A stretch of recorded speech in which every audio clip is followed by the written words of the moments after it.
We were discussing about, I think I gave you these questions. Any doubt in any of these questions? I have yet to receive them. अभी आप लोगों ने मुझे करके भेजा नहीं है. And just let me know कि if you have doubt in any of these questions. Sir, I have not done. नहीं ठीक है, वो नहीं किया, लेकिन अगर आपने किया हो तो कोई डाउट है क्या किसी क्वेश्चन में? अभी किया नहीं है तो अभी डाउट भी नहीं होगा. ठीक है, आप करिएगा इसको, मुझे कल चाहिए किसी भी हालत में. व्हाट आई डू इज कि मैं तब तक एक आपको आज मैं थोड़ा सा इसके अंदर या पढ़ें, just go through this all. ये सब आपके सिलेबस का है. एक टर्म हम यूज करते हैं, economizing the resources. What do you mean by economizing the resources? इसका क्या मतलब होता है? तो economizing the resources means that we are using the resources properly. हम रिसोर्सेज को अच्छे से यूज कर रहे हैं. That is the meaning of economizing the resources. ठीक है, that's so economizing the resources means using the resources very efficiently. एक ये टर्म कई बार 1 मार्क में मैंने देखा है कि लोग पूछते हैं. Many people ask about it कि what is the meaning of economizing the resources. तो आइए पढ़ लीजिएगा. Economizing the resources का मतलब है कि efficient utilization of the resources. We use the resources efficiently. ठीक है, इससे क्या होता है? It is avoiding or reducing waste. हम वेस्ट को अवॉइड कर रहे हैं. We don't want waste here. So that is the reason. Resources scarce हैं, बहुत ज्यादा नहीं है, तो we have to minimise waste. हम वेस्ट को मिनिमाइज करेंगे. ठीक है, that is what it is basically. और अच्छे से यूज करना है रिसोर्सेज को. That is there. Central problems हमने डिस्कस किए हैं. हाउ टू प्रोड्यूस के अंदर दो तरह की टेक्निक होती है, लेबर इंटेंसिव और कैपिटल इंटेंसिव. ज्यादा लेबर ज्यादा कैपिटल. तो आपने को क्या लगाना है? ज्यादा लेबर वाली लगाना है कि ज्यादा कैपिटल वाली लगाना है? जहां जिस कंट्री में लेबर चीप होती है वो लेबर इंटेंसिव यूज करते हैं. इंडिया की हम बात करें तो हमारे labour is cheaper than the capital. Capital is not that much. हमारे कंट्री में उतनी कैपिटल भी नहीं है और कैपिटल महंगी भी है, तो लेबर ज्यादा यूज करना हम पसंद करेंगे.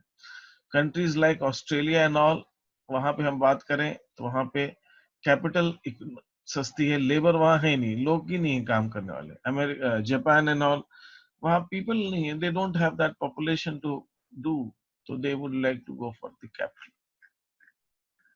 फॉर whom टू प्रोड्यूस, कहने का मतलब है कि जो कुछ हमने इकोनॉमी में प्रोड्यूस किया है उसको हम कैसे डिस्ट्रीब्यूट करेंगे. I would love to receive कि सर ये पॉइंट नहीं समझ में आया इस बुक में से, तो आप जब पूछेंगे तो मुझे अच्छा लगेगा. तो आप पढ़ें इसको. ये कुछ 3 प्रॉब्लम्स के अलावा भी कुछ लोग ये 2 प्रॉब्लम्स की बात करते हैं, फुलर यूटिलाइजेशन एंड ग्रोथ. तो ये एक्स्ट्रा है, बाकी तो मेन तो वही 3 प्रॉब्लम्स हैं, लेकिन ठीक है, कुछ लोग इसको भी इकोनॉमिक्स इंक्लूड करते हैं. ये questions fill in the blanks छोटे छोटे हैं, इनको करिएगा प्रैक्टिस के लिए. ये एग्जांपल दिया हुआ है आपको अपॉर्चुनिटी कॉस्ट का. एक एग्जांपल है, कई बार क्वेश्चंस के फॉर्म में एग्जाम में पूछते हैं इस टाइप का. स्कूल मतलब कहीं पे भी, it is also known as opportunity cost या ट्रांसफर. अपॉर्चुनिटी कॉस्ट को ट्रांसफर अर्निंग भी कहा जाता है, याद रखना. What is other name of opportunity cost? Transfer earning. A person is working in college A, salary 70,000 है. उसके पास दोनों ऑप्शन है. सी कॉलेज में जाएगा तो इतनी है, डी कॉलेज में जाएगा तो इतनी है. ऑब्वियसली ए, सी और डी में वो ए में पसंद करेगा जाना, क्योंकि अगर हमने बाकी फैक्टर्स को इग्नोर किया, जाना कहाँ आसान था, ये वगैरह वगैरह सब छोड़ दो, जॉब सेटिस्फेक्शन छोड़ दो, कुछ भी नहीं, सिर्फ मनी अगर इंपॉर्टेंट क्राइटेरिया है तो वो ए कॉलेज में पसंद करे. अगर ए कॉलेज में काम करता है तो ए कॉलेज में काम करने की उसकी अपॉर्चुनिटी कॉस्ट क्या है? उसकी अपॉर्चुनिटी कॉस्ट है 65,000 रुपीज सैलरी, जो वो सेक्रीफाइस करेगा. ठीक है, नेक्स्ट बेस्ट ऑल्टरनेटिव. तो या थोड़ा आपको इसलिए पढ़ना चाहिए कि आपको और भी मालूम पड़ेगा कि आपको आंसर लिखने कैसे, ठीक है। ये एग्जाम्पल दिया है उन्होंने। अब ये एग्जाम्पल कभी कभी क्वेश्चन में आपको खुद बनाना पड़ सकता है, तो आप पढ़े हुए होंगे तो आपको इजी रहेगा। एमओसी है, अब देखिए एमओसी का एक कैलकुलेशन है, delta Y upon delta C. इसके अंदर क्या लिया, इस पॉइंट से इस पॉइंट पे अगर हमें आना है, ये पॉइंट है हमारा, ठीक है, और मुझे इस पॉइंट पे आना है, I have to move from point A to point B, तो मुझे इतना y को कम करना पड़ेगा, then I can reduce this much of x. This is delta x, this is delta y. Delta y कितना कम हुआ, 70 से 40, 30 यूनिट्स। एंड गेन कितना हुआ हमको, 1 से 2 से 3, 1 unit. So MOC would be 30 upon 1, that is 30। तो ये चीज है इसके अंदर। प्रोडक्शन पॉसिबिलिटी कर्व, इसके कितने सारे नाम हैं, production possibility curve, production possibility frontier, production possibility boundary, या ट्रांसफॉर्मेशन कर्व, या ट्रांसफॉर्मेशन फ्रंटियर, या ट्रांसफॉर्मेशन बाउंड्री, इतने सारे इसके सारे नाम।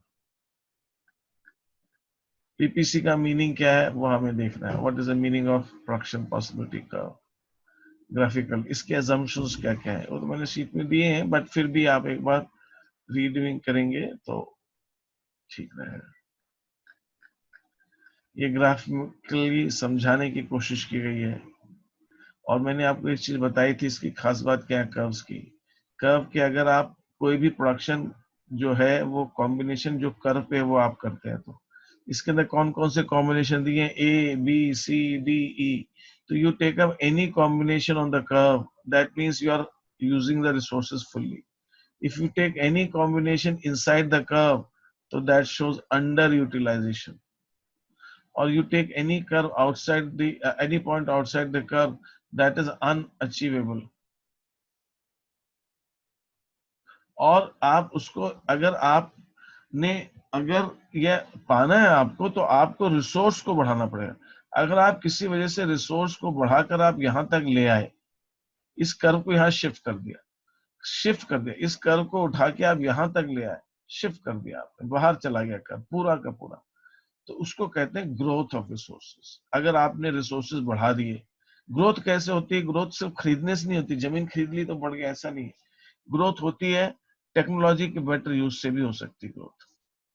आपने लैंड में कुछ इंप्रूवमेंट किए है ना, लैंड के अंदर, तो लैंड की प्रोडक्टिविटी बढ़ गई, अब ज्यादा प्रोडक्शन देगी लैंड, तो उसको कहेंगे पीपीसी कर्व शिफ्ट हो गया, राइट शिफ्ट हो गया।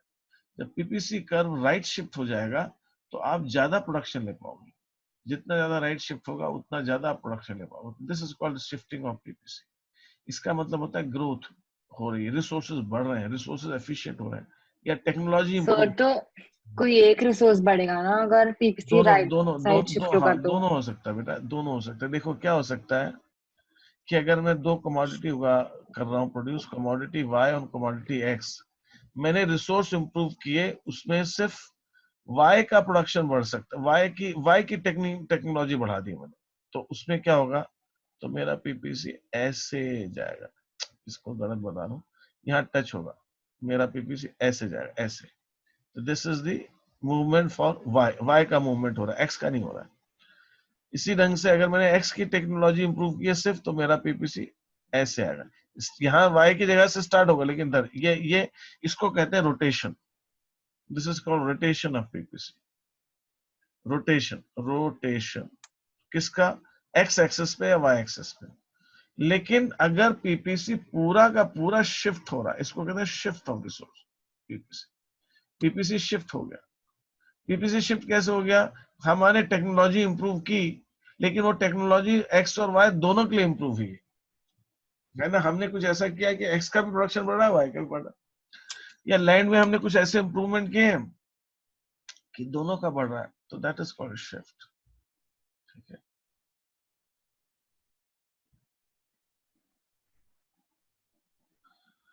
तो ये है। फिर इसके बाद में PPC concave to the origin होता है, क्यों होता है वो हमने डिस्कस किया था, कि एमओसी हमारा बढ़ रहा है, मार्जिनल रेट ऑफ, उसको पढ़िएगा, बहुत ही इंपॉर्टेंट क्वेश्चन है ये, कि why does the PPC is concave to the origin, slopes downwards और कॉनकेव टू द ओरिजिन क्यों होता है।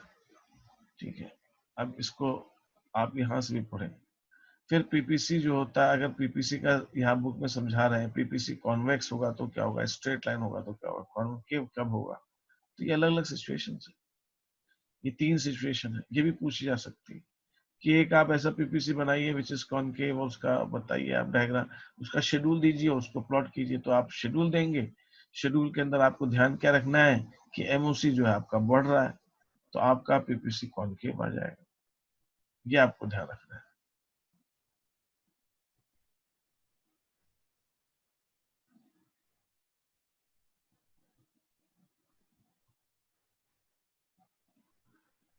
ठीक है, फिर उसके बाद में ये क्वेश्चन दिए इन्होंने, शिफ्ट और रोटेशन ऑफ पीपीसी का क्या मतलब होता है। शिफ्ट का मतलब होता है और रोटेशन का क्या मतलब होता है। शिफ्ट कब होगा, शिफ्ट होगा rightward shift, PPC right shift हो गया। कब होगा, जब रिसोर्सेज की अवेलेबिलिटी बढ़ेगी या टेक्नोलॉजी इंप्रूव होगी, that is called rightward shift.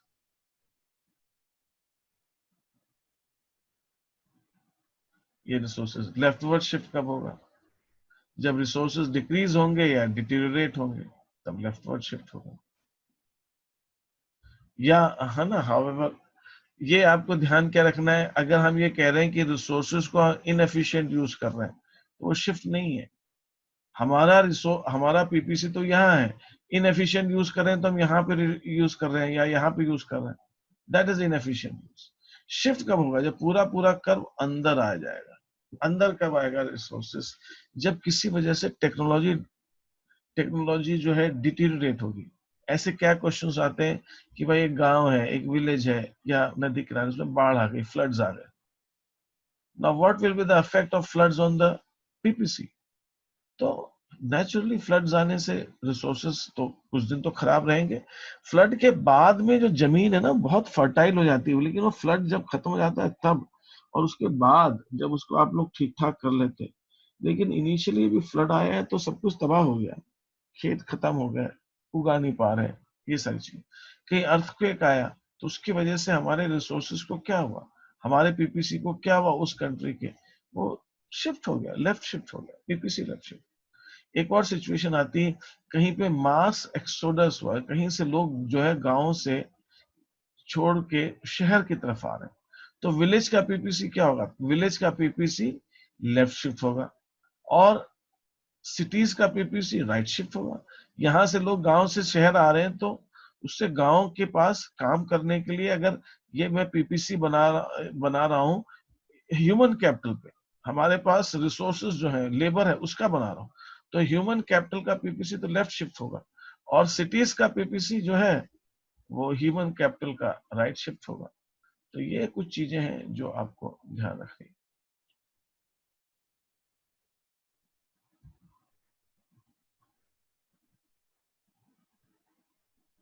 ये देखिए, ये कुछ क्वेश्चन दिए हैं, ये आप पढ़िए, इनको मुझसे पूछिएगा कि सर ये सिचुएशन दी है ना, ये अलग अलग सिचुएशन है, इन सिचुएशन की वजह से हमारे पीपीसी में क्या इफेक्ट आएगा, उसका रीजन दिया है उन्होंने, है ना। ये आपको पढ़ना, ये बहुत ही कॉमन से इस टाइप के क्वेश्चन पीपीसी पे आते हैं। ये हो गया, आप बताइए पीपीसी शिफ्ट करेगा कि पीपीसी रोटेट करेगा कि पीपीसी पे कुछ होगा, वो बताना है आप। तो ऐसा situation, central problems what to produce. अब ये पूछता जाता है कि पीपीसी हमारी इकोनॉमी के अंदर कैसे हमारी प्रॉब्लम्स को सॉल्व करने में हेल्प करता है। अगर हमें ये डिसाइड करना है what to produce and in what quantity, तो how PPC helps us. PPC कैसे हमारी प्रॉब्लम को सॉल्व करने में हेल्प करता है कि हम कितना प्रोड्यूस करें और क्या प्रोड्यूस करें, कितना। तो पीपीसी हमें क्या बताता है कि जितने भी पॉइंट्स हमारे इस कर्व पे हैं, जितने भी पॉइंट्स हमारे इस कर्व पे हैं, वो हम कोई भी प्रोडक्शन ले सकते हैं, any production on this curve, because उन सब में हमारा एफिशिएंट यूटिलाइजेशन है रिसोर्सेज का। ठीक है, एफिशिएंट यूटिलाइजेशन हो, तो अगर हम सी पॉइंट चूज करते हैं जैसे इन्होंने कहा, तो we will produce this much of cloth and will produce this much of wheat, ऐसा दिखा है। तो ये सोल्यूशन हमें मिल गया पीपीसी से, हमारी प्रॉब्लम सॉल्व हो गई पीपीसी से कि हमको क्या प्रोड्यूस करना है और कितना प्रोड्यूस करना है। तो ये सारी कुछ चीजें हैं जो आपको पीपीसी में मिलेंगी। फिर ब्रांचेस ऑफ इकोनॉमिक्स है, ये सब पॉजिटिव एंड नॉर्मेटिव, ये कुछ चीजें, ये क्वेश्चन है, आंसर्स है, फिल इन, ये देखिए सारे ऑब्जेक्टिव टाइप क्वेश्चन भी दिए, शॉर्ट आंसर क्वेश्चन भी दिए। तो ये तो एक बार आपको पढ़ना पड़ेगा, ये थोड़ा हायर है, ये आगे की चीजें अगर आप पढ़ना चाहें तो एक्स्ट्रा रीडिंग के लिए दिया हुआ है, फिर भी आप देख लीजिए। तो ये तो एक बुक थी जो मैंने भेजी आपको। दूसरी बुक जो मैंने भेजी है वो सुभाष डे की है। ये डे साहब क्या कह रहे हैं ये भी देख लेते हैं। ये तो शायद मेरे ख्याल से कई सारे चैप्टर्स हैं इसके अंदर, है ना। इसके अंदर उन्होंने समझाने की कोशिश की अलग अलग चीजें, सिमिलर थिंग है। इसके अंदर भी वही क्वेश्चन आंसर फॉर्मेट में दिया हुआ है, क्या क्वेश्चन है क्या आंसर है। तो ये आप थोड़ा सा इसको भी पढ़ लेंगे। ऑब्जेक्टिव टाइप क्वेश्चंस कितने सारे दे रखे हैं देखिए।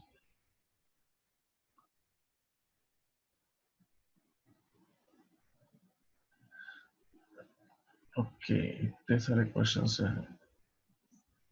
तो ये आपके लिए बहुत अच्छी सी एक तैयारी होगी, और मुझे फिर इसका आपका एक टेस्ट भी ले, ये देखिए अच्छा उन्होंने पेपर भी आपको दिया है, देखिए ये पेपर भी इसमें अटैच्ड है। अच्छा ये तो मेरे काम का मुझे आपको टेस्ट काम आएगा। तो ये कुछ चीजें हैं। तो खैर आप एटलीस्ट फर्स्ट चैप्टर तो इसको एक गो थ्रू करेंगे।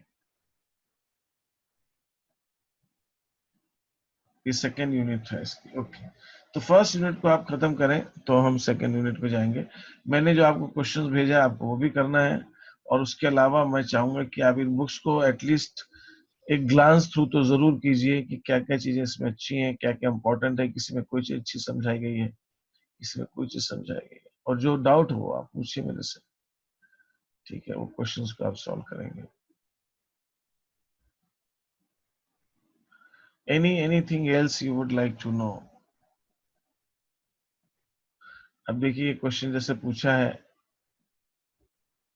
या first chapter is over, but उसके अंदर मुझे दो तीन चीजें छोटी सी देखनी है। एक तो ये कि how PPC helps you to solve the problems, जैसे मैंने अभी दिखाया कि what to produce, how to produce, for whom to produce, इनके लिए क्या हेल्प करता है पीपीसी, वो समझना है। तो वो मैंने आपको दिया है कि आप इस चैप्टर को एक बार पढ़ें। ठीक है, अब जैसे एक क्वेश्चन दिया है कि अगर हम डाउनवर्ड्स जाते हैं पीपीसी पे तो हमारे एमओसी का क्या होता है, हम इस पॉइंट से इस पॉइंट पे आते हैं तो एमओसी का क्या होता है। तो इस टाइप के क्वेश्चन जो है ना आपको पढ़ने चाहिए, आना चाहिए आपको answers. Try these all questions.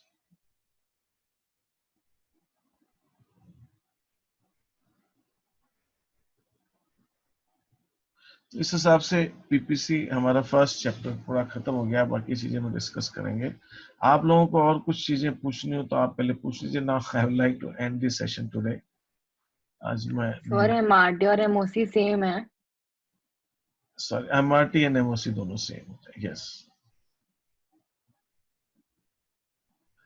MRT and MOC is same. Okay, so I end this session today. आज मैं खत्म कर रहा हूँ क्लास, और आप जो पेंडिंग क्वेश्चंस वो कर लीजिए and go through these chapters. Is that okay with you all? Any question you yes would sir. Like to ask? कुछ आप लोगों को पूछना है? नहीं, ठीक है, fine, I am ending this session.